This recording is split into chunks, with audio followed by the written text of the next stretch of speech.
My dear friends and professionalists, I am Uday Singh, advocate speaking. So, ನೀವೆಲ್ಲರೂ ಸಹ ನನ್ನ channel ಅನ್ನು ವೀಕ್ಷಿಸ್ತಾ ಇದ್ದೀರಿ ಅಂತ ನಾನು ಅಂದ್ಕೊಂಡಿದ್ದೀನಿ. ಕಮೆಂಟ್ ಮಾಡಿ ಮತ್ತು ನನ್ನ ಚಾನಲ್ಗೆ ಸಬ್ಸ್ಕ್ರೈಬ್ ಆಗೋದನ್ನ ಮರಿಬೇಡಿ ಅಂತ ಹೇಳ್ತಾ, ಸೊ ನಾನು ಇನ್ನೊಂದು ವಿಷಯವನ್ನು ತೆಗೆದುಕೊಂಡು ನಾನು ನಿಮ್ಮ ಮುಂದೆ ಬಂದಿದ್ದೀನಿ. ಇವತ್ತು ನಾನು ತೆಗೆದುಕೊಂಡಿರ್ತಕ್ಕಂಥ ವಿಷಯ ಅಂತಂದ್ರೆ ಪಬ್ಲಿಕ್ ಇಂಟ್ರೆಸ್ಟ್ ಲಿಟಿಗೇಷನ್, ಸಾರ್ವಜನಿಕ ಹಿತಾಸಕ್ತಿ ಅರ್ಜಿ CPC 1908 ಸೆಕ್ಷನ್ 91 and 92. ಸೊ ಈ ವಿಷಯದ ಬಗ್ಗೆ ನಾನು ಇವತ್ತು ನಿಮ್ಮ ಮುಂದೆ ಹೇಳಲಿಕ್ಕೆ ಇಷ್ಟಪಡ್ತಾ ಇದ್ದೀನಿ.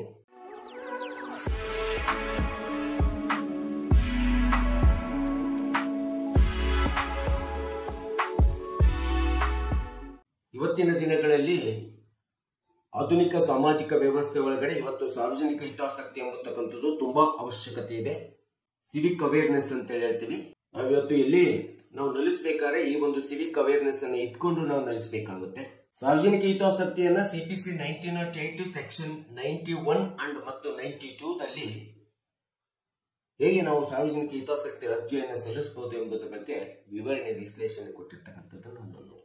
ಸೊ ಪಬ್ಲಿಕ್ ಇಂಟ್ರೆಸ್ಟ್ ಲಿಟಿಗೇಷನ್ ಅಂತ ಏನಿದೆ, ಇದನ್ನ ಸೆಕ್ಷನ್ 91, 92 ಪ್ರಕಾರ 3 ಭಾಗಗಳಾಗಿ ನಾವು ವಿಂಗಡಣೆಯನ್ನು ಮಾಡಬಹುದಾಗಿದೆ. ಮೊಟ್ಟ ಮೊದಲನೇ ಭಾಗದಲ್ಲಿ ಸೆಕ್ಷನ್ 91 CPC 1908 ಅಲ್ಲಿ ಪಬ್ಲಿಕ್ ಇಂಟ್ರೆಸ್ಟ್ ಲಿಟಿಗೇಷನ್ ಅಂತ ಏನಿದೆ, ಸಾರ್ವಜನಿಕ ಹಿತಾಸಕ್ತಿ ಅಂತ ಏನಿದೆ, ಇದು ಸಾರ್ವಜನಿಕ ನ್ಯೂಸೆನ್ಸ್ ಬಗ್ಗೆ ಹೇಳ್ತದೆ, ಅಥವಾ ಸಾರ್ವಜನಿಕ ಉಪದ್ರ ಅಂತ ಹೇಳ್ತದೆ, ಅಥವಾ ಸಾರ್ವಜನಿಕವಾಗಿರ್ತಕ್ಕಂಥ ತೊಂದರೆ ಬಗ್ಗೆ ಹೇಳ್ತದೆ. ಯಾವುದೇ ಒಬ್ಬ ವ್ಯಕ್ತಿ ಅಥವಾ ಯಾವುದೇ ಒಂದು ವ್ಯವಸ್ಥೆ ಒಳಗಡೆ ಸಾರ್ವಜನಿಕರಿಗೆ ತೊಂದರೆ ಉಂಟಾಗ್ತದೆ, ಸಾರ್ವಜನಿಕ ಹಿತಾಸಕ್ತಿಗೆ ಧಕ್ಕೆ ಬರ್ತದೆ ಅಂತ ಸಂದರ್ಭದಲ್ಲಿ ಯಾವ ವಿಧವಾದಂತ ಕಾನೂನು ಕ್ರಮಗಳನ್ನ ಜರುಗಿಸಬೇಕು, ನಿಯಮಗಳನ್ನ ಜರುಗಿಸಬೇಕು ಎಂಬುದರ ಬಗ್ಗೆ ನಮಗೆ ಸೆಕ್ಷನ್ 91 CPC 1908 ಅಲ್ಲಿ ಸಾರ್ವಜನಿಕ ಹಿತಾಸಕ್ತಿ ಉಪದ್ರವದ ಬಗ್ಗೆ, ತೊಂದರೆ ಬಗ್ಗೆ ಹೇಳ್ತಕ್ಕಂಥದ್ದನ್ನ ನಾವು ನೋಡ್ತೀವಿ. ಇದು ಭಾಗ 1ರಲ್ಲಿ ಇರುತ್ತದೆ. ಹಾಗೆ ಪಾರ್ಟ್ 2 ಪಬ್ಲಿಕ್ ಇಂಟ್ರೆಸ್ಟ್ ಲಿಟಿಗೇಷನ್ ಅನ್ನು ನೋಡಿದಾಗ ಸೆಕ್ಷನ್ 92 ಸ್ಪಷ್ಟವಾಗಿ ಪಾರ್ಟ್ 2 ಬಗ್ಗೆ ಹೇಳ್ತದೆ. ಈ ಒಂದು ಸೆಕ್ಷನ್ 92 ಪ್ರಕಾರ ಯಾವುದೇ ವಿಧವಾದಂತಹ ಸಾರ್ವಜನಿಕರಿಗೆ ಹಾನಿ, ತೊಂದರೆ ಆಗುವುದರ ಜೊತೆಗೆ ವಂಚನೆ, ಮೋಸ, ಅನ್ಯಾಯ ಅಥವಾ ಸಾರ್ವಜನಿಕರ ವಿಶ್ವಾಸಕ್ಕೆ ಧಕ್ಕೆ ಉಂಟಾಗ್ತದೆ, ವಂಚನೆ ಉಂಟಾಗ್ತದೆ, ಮೋಸ ಉಂಟಾಗ್ತದೆ ಅಂತ ಹೇಳಿ ಕಂಡು ಬಂದಾಗ CPC 1908 ಸೆಕ್ಷನ್ 92 ಪ್ರಕಾರ ನಾವು ಸಾರ್ವಜನಿಕ ಹಿತಾಸಕ್ತಿ ಅರ್ಜಿಯನ್ನ ದಾವೆಯನ್ನ ಹೂಡಬಹುದು ಎಂಬತಕ್ಕಂತ ಬಗ್ಗೆ ನಿಯಮವನ್ನ, ಕಾನೂನುಬದ್ಧ ಕ್ರಮಗಳನ್ನ ಸೆಕ್ಷನ್ 92 ದಲ್ಲಿ ಹೇಳಲಾಗಿದೆ. ಹಾಗೆ ಪಾರ್ಟ್ 3ನೇ ಭಾಗಕ್ಕೆ ಹೋದಾಗ ಸೆಕ್ಷನ್ 91 ಮತ್ತು 92 ಈ 2 ಸೆಕ್ಷನ್ಗಳು ಸಹ ಸಾರ್ವಜನಿಕ ಹಿತಾಸಕ್ತಿಗೆ ಯಾವುದೇ ವಿಧವಾದಂತಹ ವಿಶ್ವಾಸಕ್ಕೆ ತೊಂದರೆ ಆಗ್ತಾ ಇದೆ, ಮೋಸ ಆಗ್ತಾ ಇದೆ, ಸಾರ್ವಜನಿಕರಿಗೆ ವಂಚನೆ ಆಗ್ತಾ ಇದೆ, ಉಪದ್ರವ ಆಗ್ತಾ ಇದೆ, ಅದು ಅಧಿಕಾರಿಗಳ ವರ್ಗದಿಂದ ಇರಬಹುದು ಅಥವಾ ಇನ್ಯಾವುದೇ ವ್ಯಕ್ತಿಗಳಿಂದ ಇರಬಹುದು, ಈ ರೀತಿಯಾದಂತ ಒಂದು ಸಾರ್ವಜನಿಕ ಹಿತಾಸಕ್ತಿಯನ್ನು ಕಾಪಾಡತಕ್ಕಂತ ಅಧಿಕಾರಿಗಳಿಗೆ ಇರ್ತದೆ. ಅಧಿಕಾರಿಗಳು ಸಾರ್ವಜನಿಕರ ಹಿತಾಸಕ್ತಿಯನ್ನು ಕಾಪಾಡಬೇಕು, ಆ ಸಾರ್ವಜನಿಕರಿಗೆ ತೊಂದರೆ ಕೊಡ್ತಾ ಇದ್ದಾರೆ, ತೊಂದರೆ ಆಗ್ತಾ ಇದೆ ಅಂತ ಹೇಳಿ ಕಂಡು ಬಂದಂತ ಸಂದರ್ಭದಲ್ಲಿ ಅಂತ ಒಂದು ಅಧಿಕಾರಿಗಳ ವಿರುದ್ಧ, ಇನ್ಯಾವುದೇ ವ್ಯಕ್ತಿಗಳ ವಿರುದ್ಧ ಸೂಟನ್ನ ಫೈಲ್ ಮಾಡತಕ್ಕಂಥದ್ದೇನಿದೆಯಲ್ಲ, ಈ ಫೈಲ್ ಮಾಡತಕ್ಕಂಥ ಅಂಶವನ್ನ ಈ 2 ಸೆಕ್ಷನ್ಗಳು CPC 1908 ನಲ್ಲಿ ಸೆಕ್ಷನ್ 91 ಮತ್ತು 92 ಹೇಗೆ ನೀವು ಕಾನೂನುಬದ್ಧವಾಗಿ, ಕ್ರಮಬದ್ಧವಾಗಿ ಸಾರ್ವಜನಿಕ ಹಿತಾಸಕ್ತಿ ಅರ್ಜಿಯ ಮೂಲಕ ದಾವೆಯನ್ನು ಹಾಕಬಹುದು ಎಂಬುದರ ಬಗ್ಗೆ ಸ್ಪಷ್ಟವಾದಂತಹ ವಿವರಣೆಯನ್ನ ಪಾರ್ಟ್ 3ರಲ್ಲಿ ಈ 2 ಸೆಕ್ಷನ್ಸ್ಗಳು ಹೇಳ್ತಕ್ಕಂಥದ್ದನ್ನು ನಾವು ನೋಡ್ತೇವೆ. ಸೊ ಇಂಥ ಒಂದು ಪಬ್ಲಿಕ್ ಇಂಟ್ರೆಸ್ಟ್ ಲಿಟಿಗೇಷನ್ ನಲ್ಲಿ ಬಂದಾಗ ಪಬ್ಲಿಕ್ ನ್ಯೂಸೆನ್ಸ್ ಅನ್ನ ನಾವು ಮೊಟ್ಟ ಮೊದಲನೇ ಸೆಕ್ಷನ್ 91 ಅನ್ನ ತೆಗೆದುಕೊಳ್ತೀವಿ. ಪಬ್ಲಿಕ್ ನ್ಯೂಸೆನ್ಸ್ ಅಂತ ಅಂದ ತಕ್ಷಣ ಸಾರ್ವಜನಿಕವಾಗಿ ಉಪದ್ರ ಕೊಡ್ತಕ್ಕಂಥದ್ದು, ತೊಂದರೆ ಕೊಡ್ತಕ್ಕಂಥದ್ದು. ಸೊ ಇದನ್ನು ಸಾಮಾನ್ಯ ಕಾಯ್ದೆಯ ಮೂಲಕ ಆಯ್ಕೆ ಮಾಡಿಕೊಂಡು ಸಿವಿಲ್ ರಾಂಗ್ ಅಂತೇಳಿ, ನಾಗರಿಕ ಕಾಯ್ದೆಯ ಉಲ್ಲಂಘನೆ ಅಂತೇಳಿ ನಾವು ತೆಗೆದುಕೊಳ್ತೀವಿ. ಸಾಮಾನ್ಯ ಕಾಯ್ದೆ ಒಳಗಡೆ ಯಾವಾಗಲೂ ಸಾರ್ವಜನಿಕರಿಂದ ಯಾವುದೇ ಒಬ್ಬ ಸಾಮಾನ್ಯ ವ್ಯಕ್ತಿ ಅಥವಾ ನಾಗರಿಕ ಸಾರ್ವಜನಿಕರ ಹಿತಾಸಕ್ತಿಗೆ ತೊಂದರೆ ಆಗುವಂತ ರೀತಿಯಲ್ಲಿ ಕಾನೂನನ್ನು ಉಲ್ಲಂಘನೆ ಮಾಡಿ ವರ್ತನೆ ಮಾಡಿದಂತ ಸಂದರ್ಭದಲ್ಲಿ ಆಗ ಆ ರೀತಿ ಸಾರ್ವಜನಿಕರ ಒಂದು ತೊಂದರೆಗೆ ಏನು ಹಾನಿ ಉಂಟಾಗಿದೆ ಅದಕ್ಕೆ ಪರಿಹಾರವಾಗಿ ನಾವು ಏನು ಅರ್ಜಿಯನ್ನು ಸಲ್ಲಿಸ್ತೀವಿ ನ್ಯಾಯಾಲಯದಲ್ಲಿ, ನಾವು ಏನು ಮನವಿಯನ್ನು ಕೇಳ್ಕೊಳ್ತೀವಿ ನ್ಯಾಯಾಲಯದಲ್ಲಿ, ಅದನ್ನು ನಾವು ಪಬ್ಲಿಕ್ ಇಂಟ್ರೆಸ್ಟ್ ಲಿಟಿಗೇಷನ್, ಸಾರ್ವಜನಿಕ ಹಿತಾಸಕ್ತಿ ಅರ್ಜಿ, ಸಾರ್ವಜನಿಕರ ಒಂದು ಹಾನಿ ಅರ್ಜಿ ಅಂತೇಳಿ ನಾವು ಪರಿಗಣಿಸ್ತಾ ಇದ್ದೀವಿ. ಕೆಲವೊಂದು ಸಂದರ್ಭದಲ್ಲಿ ಏನಾಗುತ್ತೆ, ನಮ್ಮದೇ ಆದಂತ ಆಸ್ತಿ, ಮನೆ ಅಥವಾ ನಿವೇಶನ ಜಾಗಗಳನ್ನ ನಾವು ಅನುಭೋಗಿಸುವಂತ ಸಂದರ್ಭದಲ್ಲಿ ನಮ್ಮದೇ ಆದಂತ ಆಸ್ತಿ ಆಗಿರ್ತದೆ, ನಮ್ಮದೇ ಆಗಿರಂತ ಮನೆ ಆಗಿರ್ತದೆ, ನಮ್ಮದೇ ಆದಂತ ನಿವೇಶನ ಆಗಿರ್ತದೆ. ಸೊ ಅಂತ ಸಂದರ್ಭದಲ್ಲಿ ನಾವು ಅನುಭೋಗಿಸುವಂತ ಸಂದರ್ಭದಲ್ಲಿ ನಮ್ಮ ಸುತ್ತಮುತ್ತಲಿರ್ತಕ್ಕಂಥ ಒಳಚರಂಡಿ ಇರ್ಬೋದು, ನಮ್ಮ ಬಾತ್ರೂಮಿನ ನೀರಿರ್ಬೋದು. ಸೊ ಇವೆಲ್ಲವುಗಳನ್ನ ಮತ್ತು ನಮ್ಮ ಪರಿಸರದ ಸುತ್ತಮುತ್ತಲಿನ ಸ್ವಚ್ಛತೆಯನ್ನ ಕಾಪಾಡಿಕೊಂಡು ನಮ್ಮದೇ ಆದ ಆಸ್ತಿಯನ್ನ ನಾವು ಬೇರೆಯವರಿಗೆ, ಅಕ್ಕಪಕ್ಕದವರಿಗೆ ತೊಂದರೆ ಕೊಡದಾಗೆ ಅನುಭವಿಸತಕ್ಕಂಥದ್ದು ತುಂಬಾ ಕಾನೂನುಬದ್ಧವಾದಂತ ಒಂದು ಆದ್ಯ ಕರ್ತವ್ಯವಾಗಿದೆ ಮತ್ತು ಕಾನೂನುಬದ್ಧವಾದಂತ ವ್ಯವಸ್ಥೆ ಈ ಒಂದು ದೃಷ್ಟಿಯಲ್ಲಿ ನಾವು ನೋಡ್ತೀವಿ.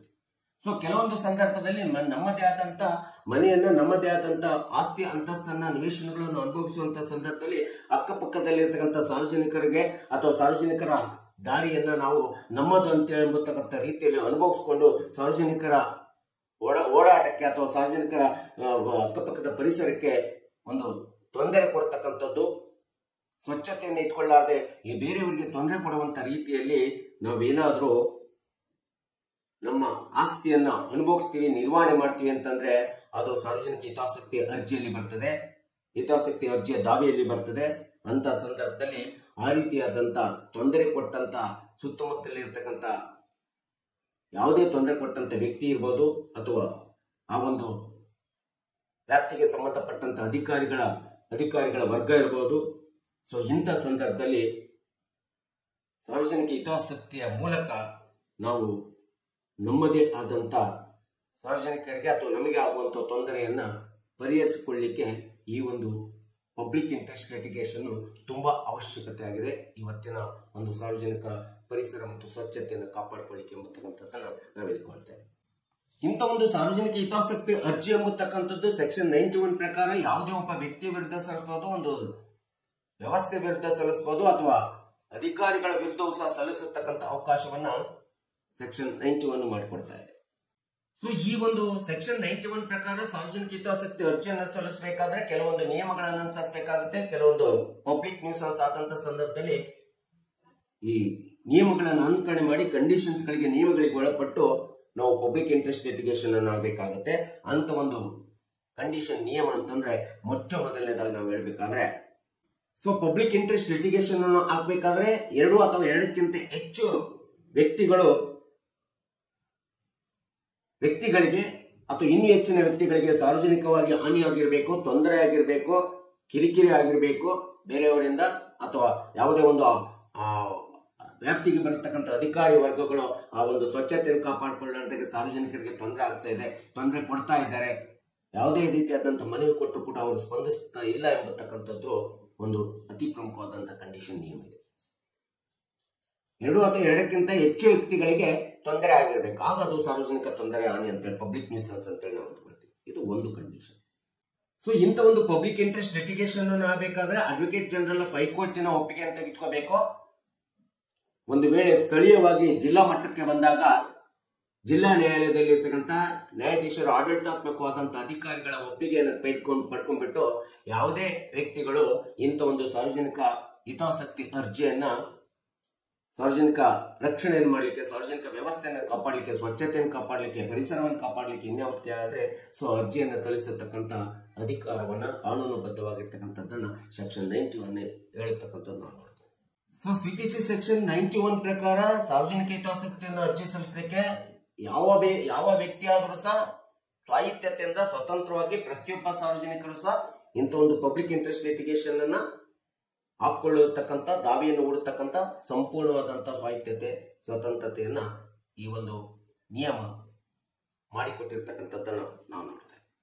ಇನ್ನು 1897ರ ಜನರಲ್ ಕ್ಲಾಸ್ ಆಫ್ ಆಕ್ಟ್ ಅನ್ನ ತೆಗೆದುಕೊಂಡಾಗ CPC section 91, IPC section 268 wrongful act against the public ಎಂಬತಕ್ಕಂಥದ್ದನ್ನು ಸಾಬೀತುಪಡಿಸಬೇಕಾಗುತ್ತೆ. ಯಾಕೆಂತಂದ್ರೆ ಸೆಕ್ಷನ್ 91 ಸ್ಪಷ್ಟವಾಗಿ ಹೇಳ್ತದೆ, ನಾವು ಸಾರ್ವಜನಿಕರಲ್ಲಿ ವರ್ತಿಸಿರ್ತಕ್ಕಂಥ, ನಾವು ಮಾಡಿರ್ತಕ್ಕಂಥ ವರ್ತನೆ, ನಾವು ಮಾಡಿರ್ತಕ್ಕಂಥ ವರ್ತಿಸಿರ್ತಕ್ಕಂಥ ಕ್ರಿಯೆ ಸಾರ್ವಜನಿಕರ ಹಿತಾಸಕ್ತಿಗೆ ತೊಂದರೆ ಆಗಿದೆ, it is N wrongful act against the public ಅಂತೇಳಿ ಸಾಬೀತಾಗಿರ್ಬೇಕು. ಆಗ ಮಾತ್ರ ಈ ಸೆಕ್ಷನ್ ಅಡಿ ಒಳಗಡೆ 91 ಸೆಕ್ಷನ್ ಅಡಿ ಒಳಗಡೆ PIL ಹಾಕೊಳ್ಳಿಕ್ಕೆ ಅವಕಾಶ ಇದೆ. ಸೊ ಕೆಲವೊಂದು ಸಂದರ್ಭದಲ್ಲಿ ಸೆಕ್ಷನ್ 91 ಪ್ರಕಾರ ನಾವು ಯಾವುದೇ ವಿಧವಾದಂತ ಸಾರ್ವಜನಿಕ ಹಿತಾಸಕ್ತಿ ಅರ್ಜಿ ಹಾಕೊಂಡಂತ ಸಂದರ್ಭದಲ್ಲಿ ಈ ಸೆಕ್ಷನ್ ನಮಗೆ ಕೆಲವೊಂದು ಪರಿಹಾರಗಳನ್ನು ಕೊಡ್ತದೆ. ಪಬ್ಲಿಕ್ ಇಂಟ್ರೆಸ್ಟ್ ಲಿಟಿಗೇಷನ್ ಮನವಿ ಮಾಡಿಕೊಂಡಾಗ ಸೆಕ್ಷನ್ 91 ಪ್ರಕಾರ ನಮಗೆ ಸಿಗುವಂತ ಪರಿಹಾರಗಳಂತಂದ್ರೆ, ಯಾರು ಪಬ್ಲಿಕ್ ನ್ಯೂಸೆನ್ಸ್ ಅನ್ನ ಮಾಡಿಬಿಟ್ಟು ಆರೋಪಿಯಾಗಿರ್ತಾರೆ ಅಂತ ಒಂದು ಆರೋಪಿಗೆ IPC ಸೆಕ್ಷನ್ ಅಧ್ಯಾಯ 14ರ ಪ್ರಕಾರ ಸೆಕ್ಷನ್ 269 ನಿಂದ 291 ಸೆಕ್ಷನ್ಸ್ ಗಳ ಪ್ರಕಾರ ಆ ರೀತಿ ಸಾರ್ವಜನಿಕರ ಹಿತಾಸಕ್ತಿಗೆ ತೊಂದರೆ ಉಪದ್ರವ ಕೊಟ್ಟಿರ್ತಕ್ಕಂಥ ಆರೋಪಿ ಶಿಕ್ಷೆಗೆ ಒಳಗಾಗ್ತಾನೆ ಎಂಬತಕ್ಕಂಥದ್ದನ್ನ ನಾವಿಲ್ಲಿ ಪರಿಹಾರವಾಗಿ ತೆಗೆದುಕೋಬಹುದಾಗಿದೆ. ಅಷ್ಟೇ ಅಲ್ಲದೆ ಕೆಲವೊಂದು ಸಂದರ್ಭದಲ್ಲಿ ಸಾರ್ವಜನಿಕರಿಗೆ ಸ್ಟ್ರೈಕ್ ಮಾಡ್ತಿರ್ತಾರೆ, ಇನ್ಯಾವುದೋ ಕೆಲವೊಂದು ಸಂದರ್ಭದಲ್ಲಿ ಸಾರ್ವಜನಿಕ ತೊಂದರೆ ಆಗ್ತಾ ಇರ್ತಾರೆ, ಟ್ರಾವೆಲಿಂಗ್ ಬಸ್ಸಸ್ ಗಳನ್ನ ನಿಲ್ಲಿಸ್ತಾ ಇರ್ತಾರೆ, ಇನ್ಯಾವುದೇ ವಿಧವಾದಂತಹ ತೊಂದರೆ, ಕೆಲವೊಂದು ಚಳುವಳಿಗಳ ಸಂದರ್ಭಗಳಲ್ಲಿ ಕೆಲವೊಂದು ಅಹಿತಕರವಾದಂತ ಘಟನೆಗಳು ಸಮಾಜದಲ್ಲಿ ನಡೆದಂತ ಸಂದರ್ಭದಲ್ಲಿ ಸಂಬಂಧಪಟ್ಟಂತ ಜಿಲ್ಲಾ ಮ್ಯಾಜಿಸ್ಟ್ರೇಟ್ಗಳು ಅಥವಾ ಸಂಬಂಧಪಟ್ಟಂತ ಜಿಲ್ಲಾ ಅಧಿಕಾರಿಗಳು ನಮಗೆ ಸಹಜವಾಗಿ 144 ಸೆಕ್ಷನ್ ಅನ್ನ ಜಾರಿಗೊಳಿಸ್ತಾರೆ. ಈ ರೀತಿಯಾದಂತ 144 ಸೆಕ್ಷನ್ ನಿಷೇಧಾಜ್ಞೆ ಜಾರಿಗೊಳಿಸತಕ್ಕಂಥದ್ದಿರಬಹುದು ಮತ್ತು ಹಾಗೂ ಸೆಕ್ಷನ್ 133 CRPC ಕೆಲವೊಂದು ಸೆಕ್ಷನ್ಸ್, ಈ ರೀತಿಯಾದಂತ 144 CRPC 133 ಸೆಕ್ಷನ್ಸ್ಗಳು ನಮಗೆ ಈ ಒಂದು ಪಬ್ಲಿಕ್ ಇಂಟ್ರೆಸ್ಟ್ ಲಿಟಿಗೇಷನ್ಸ್ ಗೆ ಒಂದು ಸೂಕ್ತವಾದಂತ ಪರಿಹಾರವನ್ನ ಒದಗಿಸಿಕೊಡ್ತಕ್ಕಂಥದ್ದನ್ನ ನಾವಿಲ್ಲಿ ಕಂಡುಕೊಳ್ತಾ ಇದ್ದೀವಿ. ಇದು ಎರಡನೇ ಒಂದು ವಿಧವಾದಂತ ಪರಿಹಾರ 91 ಸೆಕ್ಷನ್ ಅಲ್ಲಿ ಸಿಗ್ತದೆ. ಸೊ ಕೆಲವೊಂದು ಸಂದರ್ಭದಲ್ಲಿ ಇಂಥ ಒಂದು ಸಾರ್ವಜನಿಕ ಹಿತಾಸಕ್ತಿ ಅರ್ಜಿಗೆ ದಾವೆಯನ್ನು ಹೂಡಬೇಕಾದ್ರೆ ಅಡ್ವೊಕೇಟ್ ಜನರಲ್ ಒಪ್ಪಿಗೆಯನ್ನು ತೆಗೆದುಕೊಂಡ್ಬಿಟ್ಟು 2 ಅಥವಾ 2ಕ್ಕಿಂತ ಹೆಚ್ಚು ವ್ಯಕ್ತಿಗಳು ಒಂದು ಡಿಕ್ಲರೇಷನ್ ಇಂಜೆಕ್ಷನ್ ಮೂಲಕ ಇಂಜೆಕ್ಷನ್ ಆರ್ಡರ್ ಅನ್ನು ಮಾಡಿಸ್ಕೊಂಡು ಬಂದು ಸಾರ್ವಜನಿಕ ಹಿತರಕ್ಷಣೆಯನ್ನ ಸಾರ್ವಜನಿಕ ಹಿತಾಸಕ್ತಿಯನ್ನು ಕಾಪಾಡತಕ್ಕಂತ ಒಂದು ಅವಕಾಶವೂ ಸಹ ಒಂದು ಅತಿ ಪ್ರಮುಖವಾದಂತಹ ಪರಿಹಾರ ಅಂತೇಳಿ ಸೆಕ್ಷನ್ 91 ಹೇಳ್ತಕ್ಕಂಥದ್ದನ್ನ ನಾವು ನೋಡ್ತಾ ಇದ್ದೀವಿ. ಸೊ ಈ ರೀತಿ ಪಬ್ಲಿಕ್ ಇಂಟ್ರೆಸ್ಟ್ ಲಿಟಿಗೇಷನ್ ನಲ್ಲಿ 2 ವಿಧವಾದಂತಹ ದಾವೆಗಳನ್ನು ಸಹ ನಾವು ಹೂಡಬಹುದು.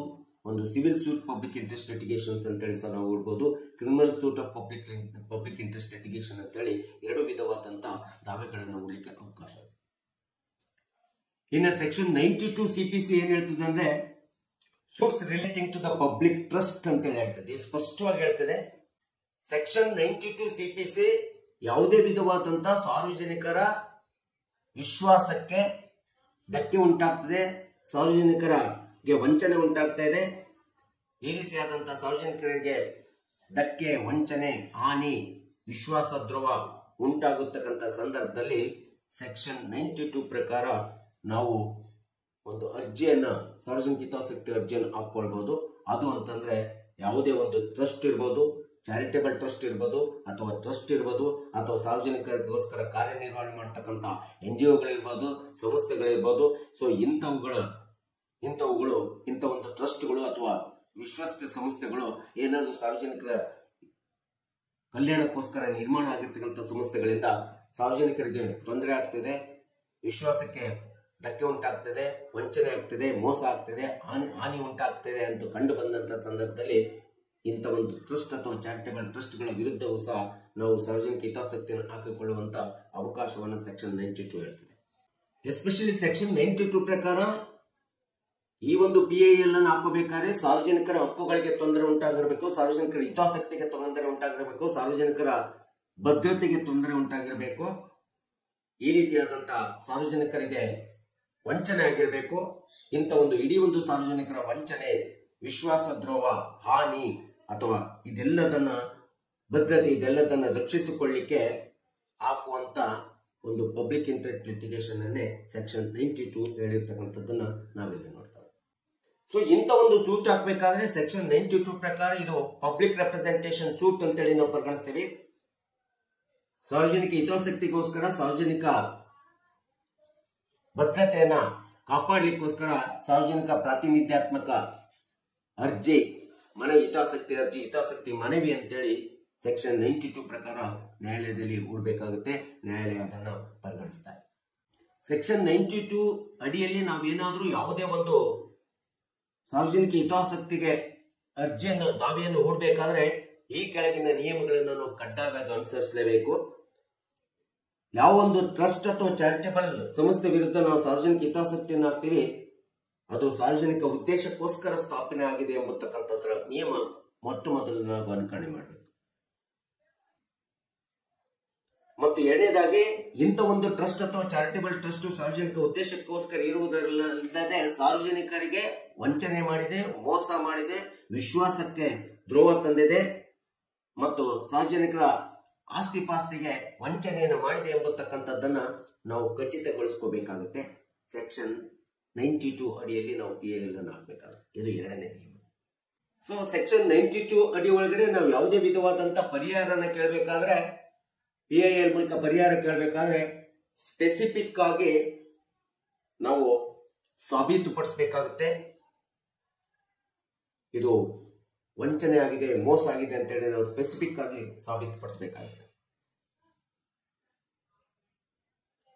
ಒಂದು ವೇಳೆ ಈ ಎಲ್ಲ 3 ನಿಯಮಗಳನ್ನ ಒಳಗೊಂಡು ನಾವು ಸೆಕ್ಷನ್ 92 ಅಡಿ ಒಳಗಡೆ ಯಾವುದೇ ಒಂದು ಟ್ರಸ್ಟ್ ಅಥವಾ ಚಾರಿಟೇಬಲ್ ವಿರುದ್ಧ ಅಥವಾ ಇನ್ಯಾವುದೇ ಸಾರ್ವಜನಿಕ ಮೋಸಕ್ಕೆ ವಂಚನೆಗೆ ಒಳಗಾದಂತದ್ರ ಬಗ್ಗೆ ಸಾರ್ವಜನಿಕ ಹಿತಾಸಕ್ತಿ ಅರ್ಜಿಯನ್ನು ಹಾಕಬೇಕಾದ್ರೆ ಇವೆಲ್ಲ ನಿಯಮಗಳಿಗೆ ಒಳಗೊಂಡಿರಬೇಕು. ಒಂದು ವೇಳೆ ಈ ಎಲ್ಲ ನಿಯಮಗಳಿಗೆ ಸೆಕ್ಷನ್ 92 ಒಳಗಡೆ ನಾವು ಹಾಕುವಂತ PIL ಒಳಗೊಂಡಿಲ್ಲ ಅಂತಂದ್ರೆ ಸೂಟ್ ಅನ್ನ ನ್ಯಾಯಾಲಯ ಡಿಸ್ಮಿಸ್ ಮಾಡುವಂತ ಅಧಿಕಾರವೂ ಸಹ ಇರ್ತಕ್ಕಂಥದ್ದನ್ನ ನಾವು ನೋಡ್ತಾ ಇದ್ದೀವಿ.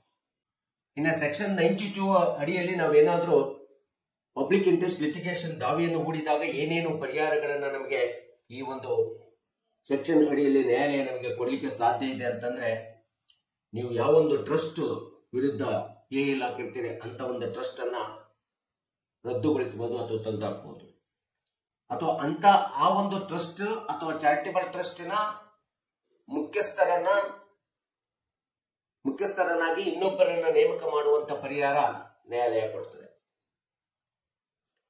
ಅಥವಾ ಟ್ರಸ್ಟ್ ನಲ್ಲಿ ಯಾರು ತಪ್ಪು ಮಾಡಿರ್ತಾರೋ ಅಥವಾ ಅಧ್ಯಕ್ಷರು ಇರ್ಬೋದು ಅಥವಾ ಸದಸ್ಯರಿರ್ಬೋದು ನಿರ್ದೇಶಕರು ಇರ್ಬೋದು, ಯಾರು ತಪ್ಪು ಮಾಡಿರ್ತಾರೋ ಅಂತ ತಪ್ಪು ಮಾಡಿದಂತ ನಿರ್ದೇಶಕರನ್ನ ಸದಸ್ಯರನ್ನ ತೆಗೆದಾಕ್ಬಿಟ್ಟು ಆ ಟ್ರಸ್ಟ್ ಅನ್ನ ಇನ್ನೊಂದು ಉದ್ದೇಶಿತವಾದಂತ ಟ್ರಸ್ಟ್ಗೆ ವರ್ಗಾವಣೆ ಮಾಡುವಂತ ಅಧಿಕಾರ ಪರಿಹಾರವನ್ನು ಸಹ ನ್ಯಾಯಾಲಯ ಕೊಡಲಿಕ್ಕೆ ಸಾಧ್ಯ ಇದೆ. ಮತ್ತು ಎಲ್ಲಿ ಯಾವ ಒಂದು ಟ್ರಸ್ಟ್ ನಲ್ಲಿ ಮೋಸವಾಗಿದೆ, ವಂಚನೆ ಆಗಿದೆ, ಸಾರ್ವಜನಿಕರಿಗೆ ಮೋಸ ಒಳಗಾಗಿದ್ದಾರೆ ಅಂದಾಗ ಆ ಟ್ರಸ್ಟಿನ ಅದು ಇಡೀ ಟ್ರಸ್ಟಿನ ಚಾರಿಟೇಬಲ್ ಟ್ರಸ್ಟ್ ನ ಸಂಪೂರ್ಣ ಲೆಕ್ಕಪತ್ರವನ್ನು ಕೊಡುವಂತೇಳಿ ನಿರ್ದೇಶನ ಮಾಡುವಂತ ಅಧಿಕಾರವೂ ಸಹ ನ್ಯಾಯಾಲಯಕ್ಕಿದೆ. ಸೊ ಈ ರೀತಿಯಾಗಿ ಇವತ್ತು ಸಾರ್ವಜನಿಕ ಹಿತಾಸಕ್ತಿ ಎಂಬತಕ್ಕಂಥದ್ದು ತುಂಬಾ ಅವಶ್ಯಕತೆ ಇದೆ. ಸಿವಿಕ್ ಅವೇರ್ನೆಸ್ ನಾವೆಲ್ಲರೂ ಸಹ ಇಟ್ಕೋಬೇಕಾಗಿದೆ.